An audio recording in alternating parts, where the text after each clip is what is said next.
Hi అండి. ఈరోజు వంకాయ టమాటా కూర ఎలా చేయాలో చూద్దామండి. ముందుగా స్టవ్ వెలిగించి ప్యాన్ పెట్టుకుని ఉల్లిపాయలు చిన్న చిన్న ముక్కలుగా కట్ చేసుకుని అలాగే ఒక 5-6 పచ్చిమిర్చి కూడా వేసుకుని ఒక మీడియం సైజ్ టమాటాలు 5 అయితే నేను తీసుకున్నానండి. 5 టమాటాలు చిన్న చిన్న ముక్కలుగా కట్ చేసుకుని ఉల్లిపాయలు మగ్గిపోయాక వేసుకోవాలండి. దాంట్లో కొద్దిగా ఉప్పు కూడా వేసుకుంటే బాగా మగ్గుతాయండి. తర్వాత కొంచెం పసుపు వేసుకోండి.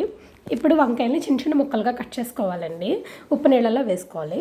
దాన్ని ఆ వంకాయ ముక్కలన్నింటినీ కూడా ఈ ఉల్లిపాయలు టమాటాలు మగ్గుతున్నాయి కదండి, దాంట్లో వేసేసుకోవాలండి అన్నిని. అలా వేసుకోవడం వల్ల ఉప్పు నీళ్ళలో ఉంచితే కలర్ పోదండి. వంకాయ లేకపోతే నల్లగా అయిపోతే రుచి కూడా ఉండదు. సో ఈ ఉల్లిపాయలు టమాటాల్లో వంకాయ ముక్కలు వేసేసుకొని బాగా కలుపుకోవాలండి.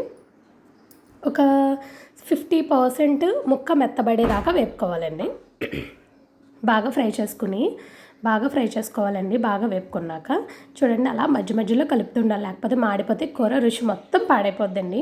కూర రుచి మొత్తం మారిపోతుంది, మనకి తినడానికి కూడా బాగోదు. అందుకని బాగా మధ్యలో కలుపుకుంటూ బాగా ఫ్రై చేసుకుంటూ ఉండాలండి. అలాగే కొంచెం కొత్తిమీరని తీసుకుని కట్ చేసుకుని వేసుకోవాలండి. యాక్చువల్గా లాస్ట్లో వేసుకుంటారు, ఎప్పుడూ కూడా మధ్యలోనే వేసుకోవాలండి. ఎందుకంటే ఆ కొత్తిమీర ఫ్లేవర్ కూరలోకి దిగి టేస్ట్ బాగుంటుంది. లాస్ట్లో వేసుకోవాలనుకుంటే వేసుకోండి, కానీ ఖచ్చితంగా లాస్ట్లో కంటే మధ్యలో వేసుకుంటేనే ఆ కొత్తిమీర ఫ్లేవర్ దిగుతుంది. అది కూడా మనకి మగ్గిపోయి కనిపించకుండా ఎలాగైనా మనం తినేస్తాం. అదే లాస్ట్లో అనుకోండి కరివేపాకు ఏరినట్టు ఏరేస్తాం. అందుకని మ్యాక్సిమం మధ్యలో వేసుకోవడానికి ట్రై చేయండి. అలాగే వంకాయల్ని ఒక 50% మగ్గిపోయాక ఒక చిన్న కప్పు చింతపండు పులుసుని వేసుకోండి. అలాగే కొద్దిగా నార్మల్ వాటర్ కూడా వేసుకోవాలండి, మరీ పుల్లగా ఉంటుంది కాబట్టి. ఈ చింతపండు పులుసు ఎందుకు వేసామంటే, మరీ వంకాయ పులుసు కాదు, మరీ ఫ్రై కాకుండా జస్ట్ గ్రేవీ లాగా మనం కలుపుకోవడానికి ఉంటుందండి. అందుకని చెప్పి నేను ఎంతో వేయలే. వంకాయ పులుసుకి అయితే ఒకవేళ పులుసుకి అయితే నిండగా వేసేసుకుంటాం కదండి, అలా కాకుండా కొద్దిగానే వేసాను నేను.